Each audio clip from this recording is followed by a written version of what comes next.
Boa tarde, meu povo, ao vivo, 17 horas 38 minutos desta quinta-feira, dia 20 de março, 14º dia do nosso retiro quaresmal, em nome do Pai, do Filho e do Espírito Santo, amém, aos pés da cruz de Jesus.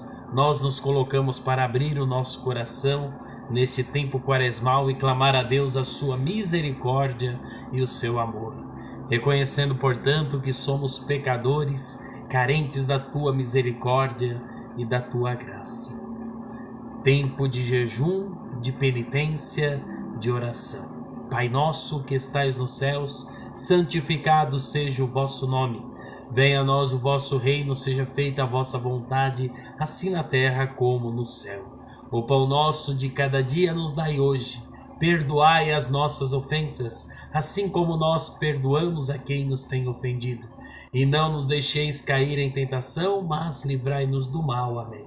Ave Maria, cheia de graça, o Senhor é convosco. Bendita sois vós entre as mulheres, e bendito é o fruto do vosso ventre, Jesus. Santa Maria, Mãe de Deus, rogai por nós, pecadores, agora e na hora de nossa morte. Amém. Glória ao Pai, ao Filho e ao Espírito Santo, como era no princípio, agora e sempre. Amém. Ó meu bom Jesus, perdoai-nos e livrai-nos do fogo do inferno, levai as almas todas para o céu e socorrei principalmente as que mais precisarem da vossa misericórdia. Amém. Meu irmão, minha irmã, hoje com o tema Maldito homem que confia em outro homem. A liturgia diária, a liturgia da igreja, nesta quinta-feira, segunda semana do tempo da quaresma, na sua primeira leitura, tirada do livro do profeta Jeremias, capítulo 17, versículos 5 ao 10, vai nos dizer: Isto diz o Senhor: Maldito homem que confia no homem, faz consistir sua força na carne humana, enquanto o seu coração se afasta do Senhor. Como os cardos no deserto, ele não vê chegar a floração. Prefere vegetar na secura do ermo, em região salobra e desabitada. Bendito o nome que confia no Senhor, cuja esperança é o Senhor. E como a árvore e plantada junto às águas, que estende as raízes em busca de umidade, por isso não teme a chegada do calor. Sua folhagem mantém-se verde, não sofre míngua em tempo de seca e nunca deixa de dar frutos. Em tudo é enganador o coração, e isto é incurável. Quem poderá conhecê-lo? Eu sou o Senhor, que prescruto os corações e provo os sentimentos, que dou a cada qual conforme o seu proceder e conforme o fruto de suas obras. Palavra do Senhor, graças a Deus. Em nome do Pai, do Filho e do Espírito Santo. Amém. Hoje ficamos somente com a primeira leitura do livro do profeta Jeremias. Maldito homem que confia em outro homem, que coloca a sua esperança, a sua confiança no homem ou nas coisas deste mundo que passa. A palavra de Deus diz que bendito o homem que confia no Senhor, cuja esperança é o Senhor. Deus é a nossa esperança, a nossa confiança, o nosso tudo, e quer de nós o tudo que nós podemos oferecer a Ele, que é o nosso coração. Deus é um Deus misericordioso que nos ama, mas é um Deus justo. Muitas vezes, nos dias atuais, vemos diversos pregadores que afirmam até que o inferno não existe, que Deus é tão misericordioso que seria incapaz de mandar alguém para lá. De fato, o amor de Deus não manda ninguém para o inferno. Quem vai para o inferno são aqueles que escolheram o inferno e não Deus.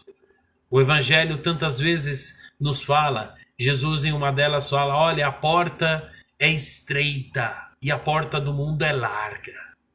A porta que leva à perdição é larga.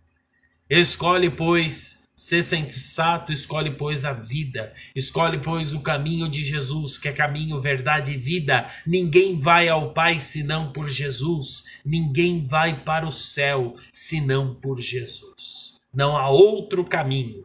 Não há outra escada que possa subir para o céu, a não ser a cruz de nosso Senhor Jesus Cristo, que nos salva, que nos cura, que nos liberta. Jesus veio até nós, se fez carne, habitou no meio de nós, pelo seio imaculado da Virgem Maria, se fez carne e se entregou na plenitude dos tempos na cruz, para a nossa salvação, para a nossa remissão, para a nossa redenção.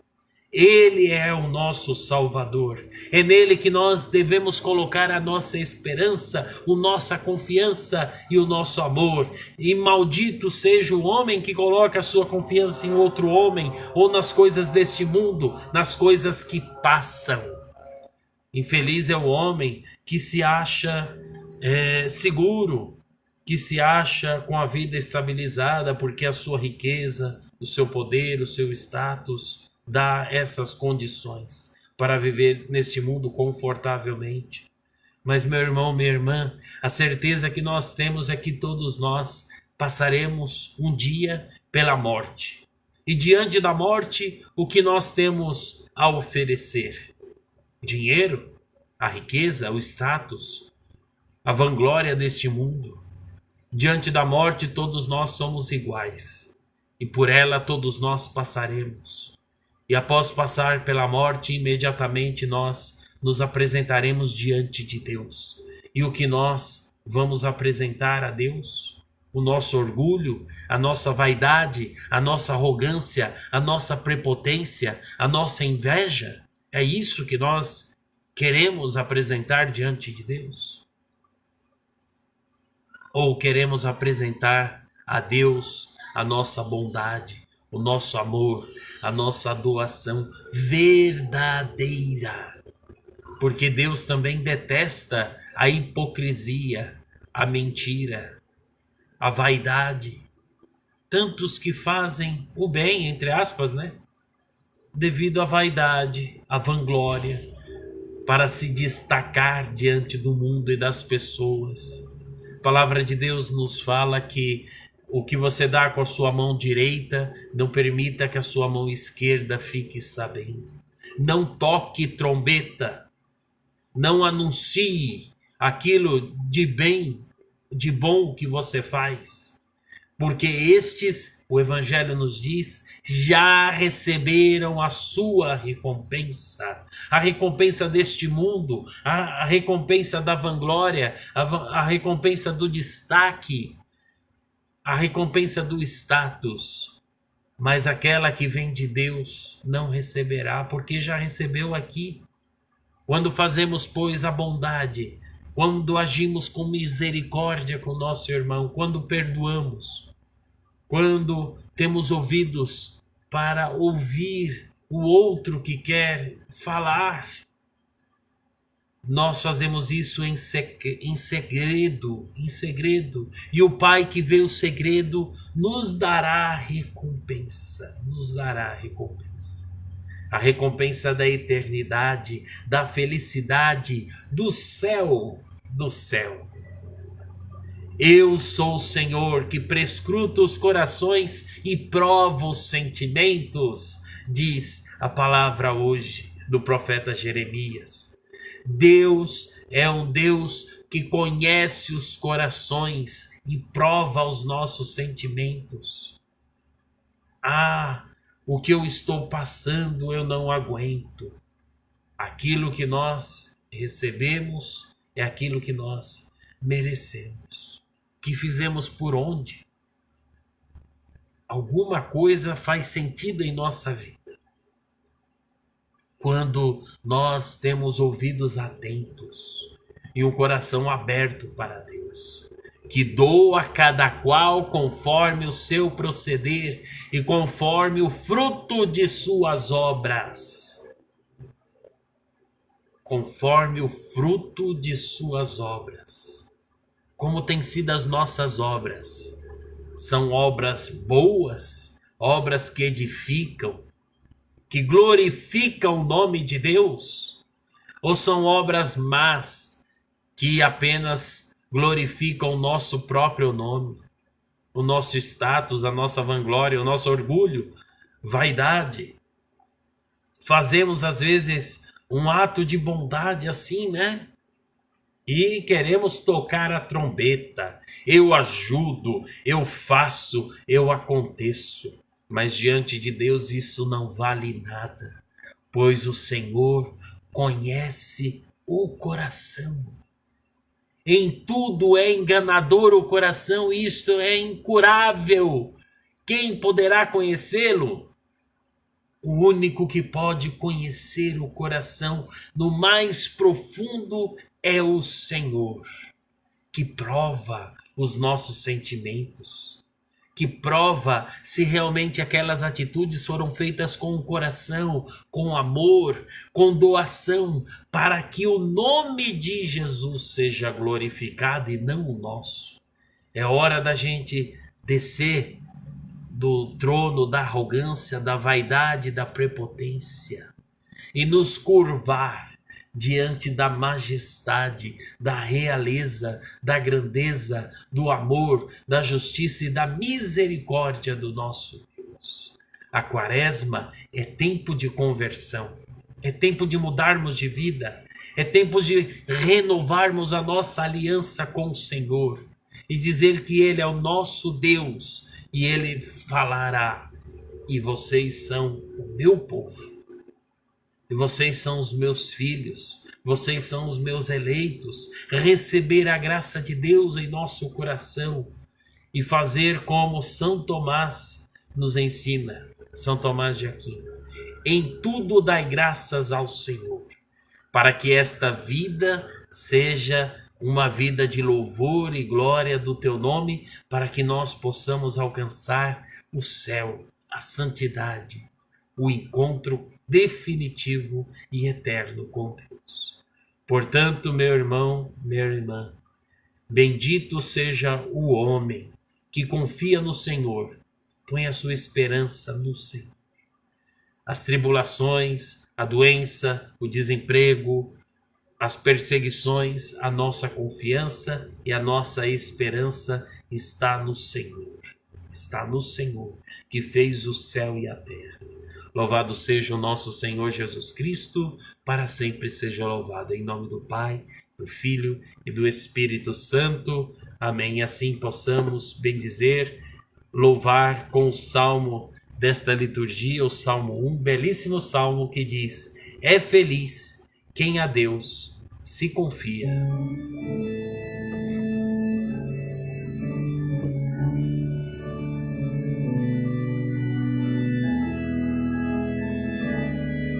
Cantemos juntos. É feliz quem a Deus se confia. É feliz quem a Deus se confia. É feliz quem a Deus se confia. É feliz quem a Deus se confia. Feliz é todo aquele que não anda conforme os conselhos dos perversos, que não entra no caminho dos malvados, nem junto aos zombadores vai sentar-se, mas encontra seu prazer na lei de Deus e medita dia e noite sem cessar. É feliz quem a Deus se confia. É feliz quem a Deus se confia. Eis que ele, semelhante a uma árvore que à beira da torrente está plantada, ela sempre dá seus frutos a seu tempo, e jamais suas folhas vão murchar. Eis que tudo que ele faz vai prosperar. É feliz quem a Deus se confia. É feliz quem a Deus se confia. Mas bem outra é a sorte dos perversos. Ao contrário, são iguais à palha seca, espalhada e dispersada pelo vento. Pois Deus vigia o caminho dos eleitos, mas a estrada dos malvados leva à morte. É feliz quem a Deus se confia. É feliz quem a Deus se confia.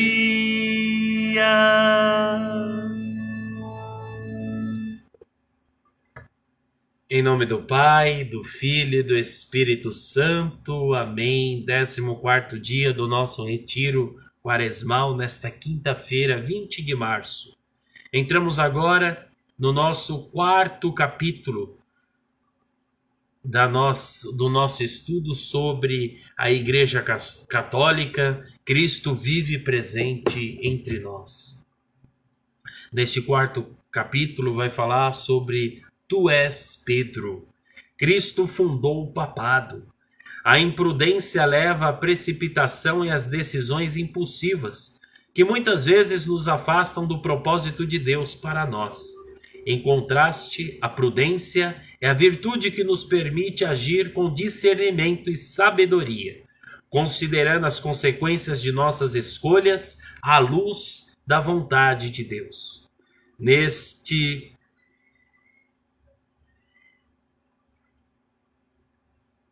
14º dia desta Santa Quaresma, deste retiro quaresmal, somos chamados a refletir sobre a importância de viver com prudência, cultivando o hábito de agir com ponderação, discernindo a vontade de Deus.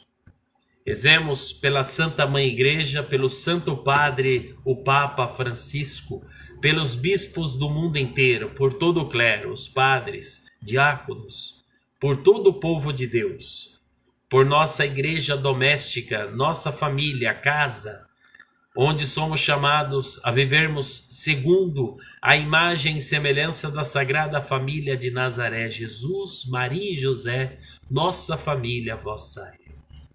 Sendo um sinal do amor de Deus no mundo, reflexo do amor da Sagrada Família. Rezemos com amor e confiança. Pai nosso que estais nos céus, santificado seja o vosso nome. Venha a nós o vosso reino, seja feita a vossa vontade, assim na terra como no céu. O pão nosso de cada dia nos dai hoje. Perdoai as nossas ofensas, assim como nós perdoamos a quem nos tem ofendido.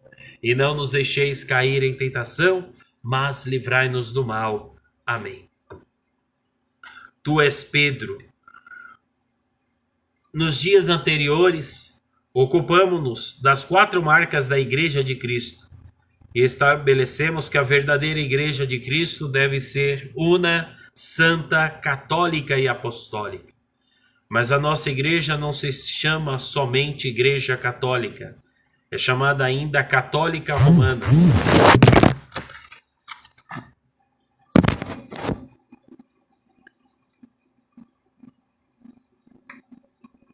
Pelo fato de que em Roma habitou o seu chefe.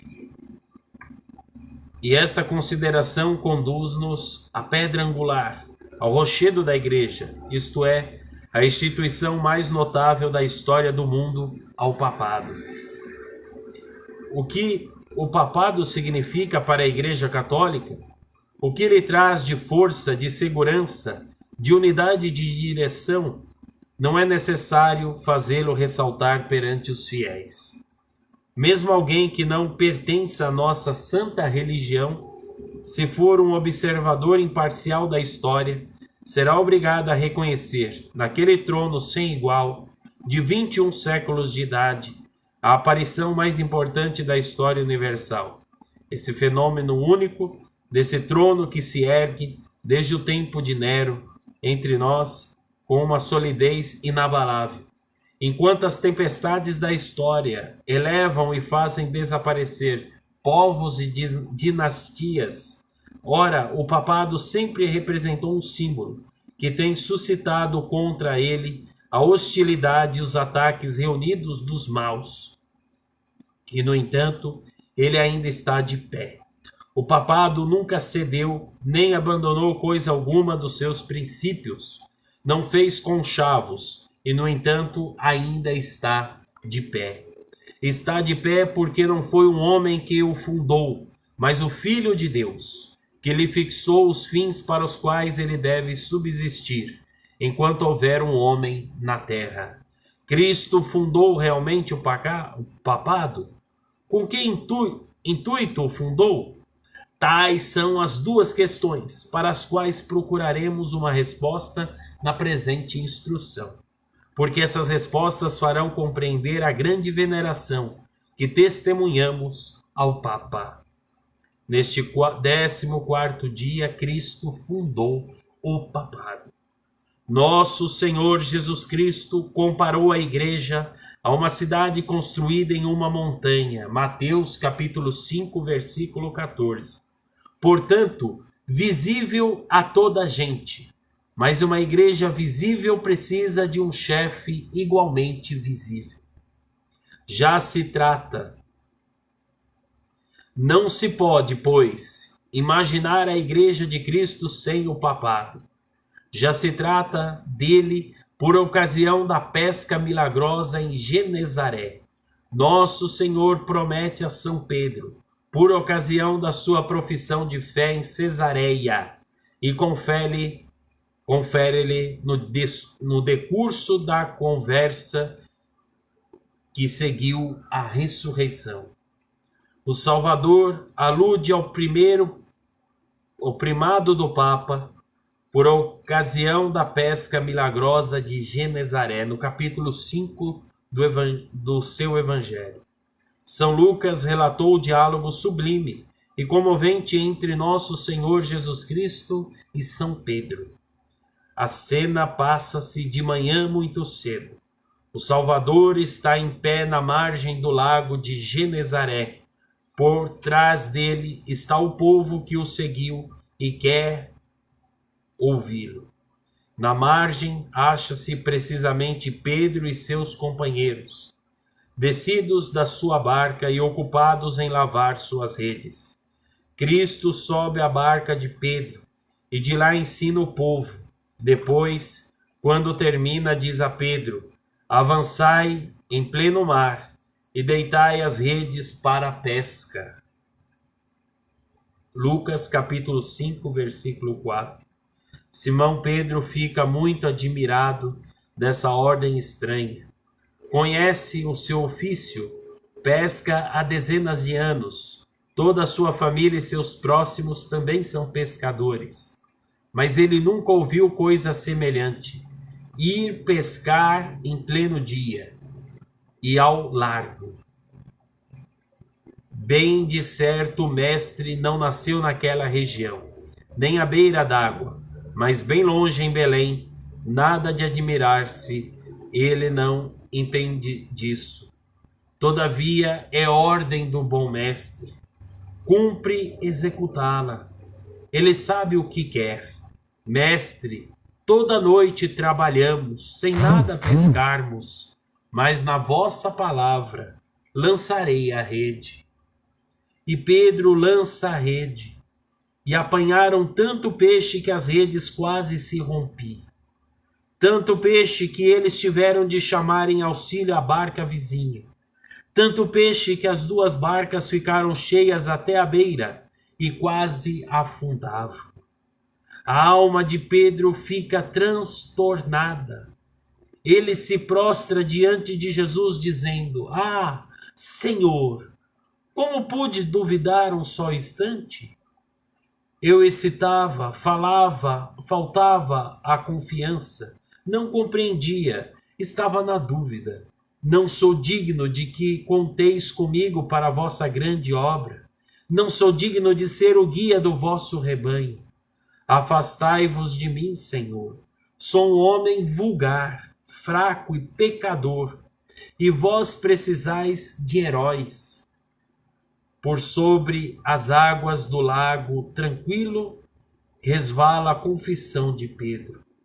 Comovido até o fundo da alma, os outros escutam-no em silêncio.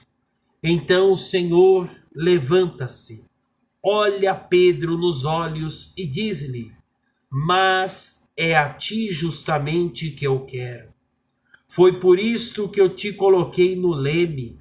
Foi por isto que te enviei ao largo, para que sintas a tua própria incerteza, a tua própria fraqueza, e saibas com que auxílio realizarás a grande pesca humana. Olha em torno de ti, Pedro. Vê quantos pescadores trabalham no lago e quantos pescadores no mar, e em todos os mares do mundo. Mas a ti estabeleço pescador de homens. Lucas capítulo 5, versículo 10. Não por tua própria força, mas pela minha força, de que te revestirei. Eis aí a primeira fundação da instituição mais maravilhosa da história do mundo. Isto que ele então esboça apenas. Nosso Senhor promete-o nos termos mais claros a São Pedro por ocasião da sua confissão em Cesareia. Conheceis todos essa cena sublime. Na vizinhança de Cesareia, Nosso Senhor pergunta a seus discípulos o que os homens pensam a seu respeito. Os discípulos enumeram as opiniões do povo. Alguns entre os judeus creem que Jesus é São João Batista ressuscitado. Outros pensam que é Elias, a quem esperavam antes da chegada do Messias, ou Jeremias, ou outro profeta. Então Cristo dirige-lhe esta pergunta: E vós, que dizeis de mim? Vós que me conheceis bem minhas palavras e meus atos? Os apóstolos desta vez já não respondem, mas Pedro declara em nome deles: Sois o Cristo, o Filho de Deus vivo. Então Nosso Senhor pronuncia as palavras eternamente memoráveis: Feliz és tu, Simão, filho de João, pois não foi a carne nem o sangue quem te revelaram isso, porém meu Pai que está nos céus. E eu te digo que tu és Pedro, e sobre esta pedra edificarei a minha igreja, e as portas do inferno não prevalecerão contra ela. Eu te darei as chaves do reino dos céus, e tudo que tu ligares na terra será ligado nos céus, e tudo que tu desligares na terra será desligado nos céus. Mateus 16, versículos 17 e 19. Poderia o Divino Mestre ter falado mais claramente? Cristo compara a igreja a um edifício e faz de Pedro a sua pedra fundamental. Pedro chama-se originalmente Simão, e foi o próprio Cristo quem lhe deu o nome simbólico de Pedro. Quando o encontrou pela primeira vez, nós vimos no Evangelho de João, capítulo 1, versículo 42. Colocou nas mãos de Pedro as chaves do edifício, o que significa confiar-lhe o poder total de governar, em virtude do qual pode ele abrir ou fechar as portas do céu segundo os méritos dos homens, ligar e desligar. Em hebraico equivale a proibir e permitir, condenar ou perdoar. Logo equivale a decretar leis eclesiásticas, a ordenar, a governar sobre a base das leis divinas.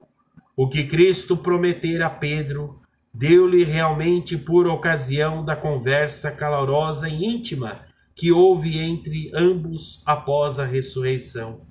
Por 3 vezes o Divino Mestre pergunta a Pedro: ama-me mais que estes? Pedro responde com ardor: Senhor, vós sabeis tudo, bem sabeis que eu vos amo. E por 3 vezes nosso Senhor lhe diz: apacenta meus cordeiros, apacenta minhas ovelhas. João capítulo 21, versículo 15 ao 17. Quer dizer, dou-te, confia-te, todos os meus discípulos e todos os meus fiéis. Não há nisso qualquer coisa de surpreendente? Era São João que nosso Senhor mais amava, e no entanto não o fez chefe da sua igreja. O apóstolo São Tiago era parente de nosso Senhor, mas ele não o escolheu.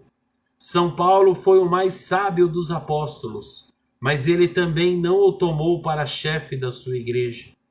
É como se quisesse proclamar com isso que nem a amizade, nem o parentesco, nem a ciência são as bases da igreja, mas tão somente a proteção da onipotência divina. Quis proclamar que o poder supremo que ele dava ao Papa depende dos méritos pessoais, das capacidades e das virtudes do Papa. Quis proclamar que assim como a grandeza e a ciência humana não bastam por si mesmas para o governo da Igreja, assim também nos sucessores de São Pedro, nem fraquezas humanas, nem defeitos, nem mesmo pecados serão capazes de fazer vacilar a base do edifício, porque foi Cristo quem o construiu. Depois da instituição do papado por Cristo, basta-nos indicar que, após a ascensão de nosso Senhor, São Pedro exerceu realmente os seus direitos soberanos. Temos disto abundantes provas. É claramente atestado que São Pedro dirigiu a igreja e que desde os primeiros dias exerceu o poder como chefe dos apóstolos. Após a ascensão do Salvador, antes, porém, da descida do Espírito Santo, Pedro levantou-se no meio dos irmãos, Atos capítulo 1, versículo 15, e decidiu que se elegeria um novo apóstolo em lugar do traidor Judas. E depois lemos frequentemente nos Atos dos Apóstolos, capítulo 2, versículo 14, 5, versículo 8, 15, versículo 71, que ele está na primeira fila, que toma a palavra em nome dos apóstolos e dos fiéis e decide as medidas necessárias ao governo da igreja. Quem quiser conhecer a atividade pontifical de São Pedro, basta que leia os Atos dos Apóstolos. Quem primeiro pregou e quem recebeu os primeiros fiéis após a ascensão de Cristo? São Pedro. Quem dentre os apóstolos operou o primeiro milagre, curou o coxo de nascimento? São Pedro. Quem expulsou da igreja o primeiro herege, Simão Mago? São Pedro. Quem primeiro visitou as comunidades cristãs da Palestina? Quem recebeu na igreja o primeiro pagão, o centurião Cornélio? Quem dirigiu o primeiro sínodo apostólico? Sempre São Pedro. É particularmente interessante a marcha desse primeiro concílio. As palavras de um Paulo e de um Barnabé não foram capazes de pôr fim ao debate. Foi São Pedro que lhe pôs termo. Surgira efetivamente uma controvérsia entre os primeiros cristãos a respeito da conversão dos pagãos. Seria necessário fazer passar primeiro pelo judaísmo os pagãos convertidos e em seguida admiti-los na igreja? Ou podiam ser batizados imediatamente? Tal era a questão sobre a qual os apóstolos discutiram no concílio de Jerusalém. Tendo-se travado uma longa discussão, Pedro levantou-se e tomou a palavra. Atos capítulo 15, versículo 7. Dizem os Atos dos Apóstolos, e toda a assembleia guardou silêncio. Atos 15, versículo 12. É, portanto, compreensível que a Igreja de Cristo tenha crescido depois, em união com Pedro, porque se Pedro é a pedra de base, então a casa só pode estar onde estiver a base. E a Igreja de Cristo não pode estar onde não estiver Pedro. No século III, já os cristãos reconheciam isso. Com efeito, São Cipriano escrevia então: assim como todo raio de luz vem do sol e todo ramo de árvore de uma raiz, assim também as comunidades cristãs dispersas pelo mundo estão unidas à Santa Igreja. Em nome do Pai, do Filho e do Espírito Santo. Amém, meu irmão, minha irmã. Chegamos ao final desta meditação. Difícil, né? A internet tantas vezes lutou para derrubar, para não continuar, e a insistência, desde as 4 horas tentando fazer a live, agora são 18 horas, 15 minutos, e a gente finalmente conseguiu terminar. Louvado seja Deus, pela perseverança, pela fé, pelo Senhor agir também e interceder neste meio também, que estava complicando o nosso encontro. 14º desta Santa Quaresma. Tantas coisas nós aprendemos neste momento.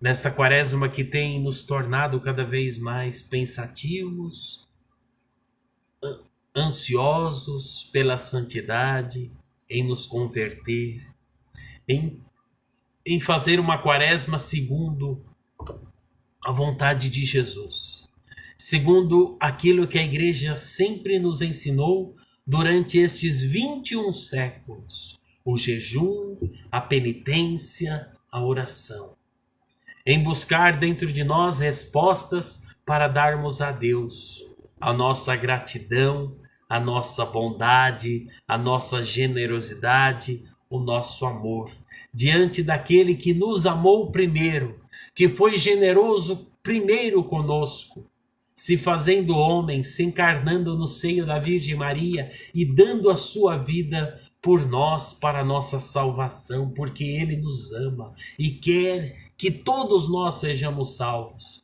Mas isso também depende de nós, na medida que depende da nossa liberdade, dizer sim a Deus e dizer: Senhor, eu estou aqui, eu quero te servir, eu quero te amar, eu quero testemunhar, Senhor, o teu amor ao mundo com a minha vida. Faça, Senhor, da minha vida aquilo que o Senhor quiser, pois eu sou teu servo, eu sou teu filho, eu quero ser obediente a ti, eu quero observar os teus mandamentos para que eu possa te amar verdadeiramente. E assim nós somos igreja, este corpo místico de Cristo, rezando pelo Papa Francisco, cabeça dessa igreja, pedra desta igreja. Tu és Pedro, e sobre esta pedra, disse Jesus, edificarei a minha igreja. Ele disse: a minha igreja, única igreja, artigo singular, o a minha igreja, minha, pronome possessivo singular, não tem outra igreja. Não disse Jesus as minhas igrejas, disse Jesus: edificarei a minha igreja e as portas do inferno não prevalecerão.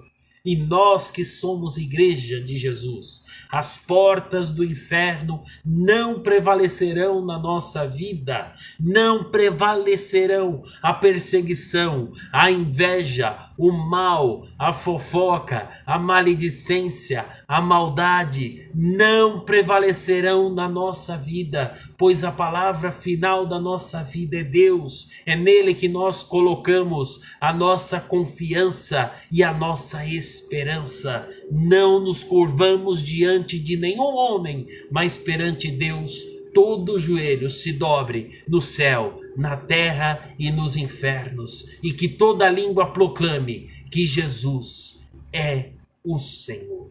Louvado seja o nosso Senhor Jesus Cristo, para sempre seja louvado. E assim nós clamamos a bênção de Deus Todo-Poderoso sobre nós, sobre nossa casa, família, igreja doméstica, santuário de vida e de amor, rezando pelo Papa Francisco, por toda a igreja, rezando pelos inimigos, por todos aqueles que nos perseguem, todos aqueles que nos odeiam, que Deus derrame bênçãos e graças e, sobretudo, a conversão dos corações.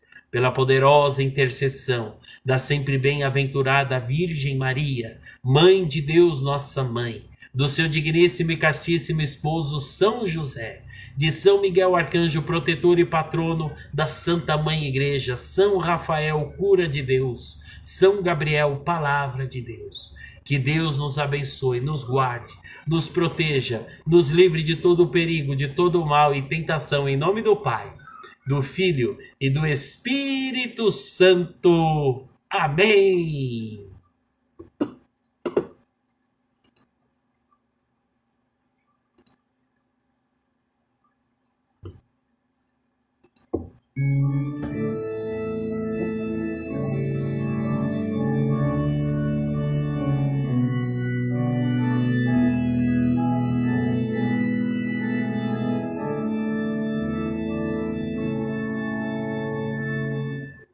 Feliz quem confia no Senhor.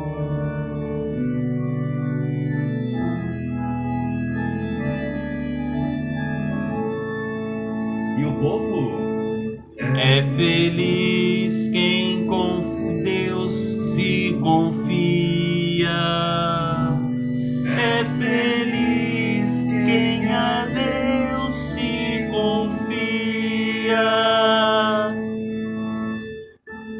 Feliz é todo aquele que não anda conforme os conselhos dos perversos,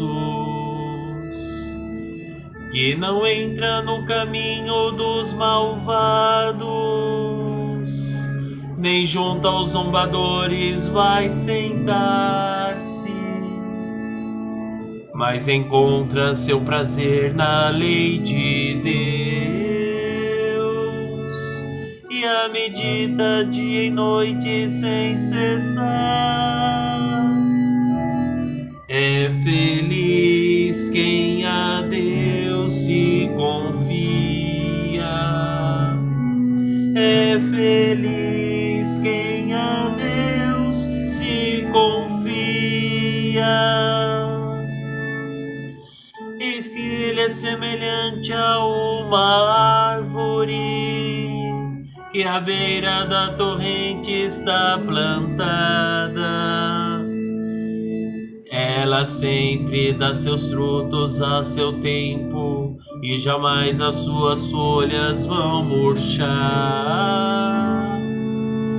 Eis que tudo que ele faz vai prosperar. É feliz quem a Deus se confia. É feliz quem a Deus se confia.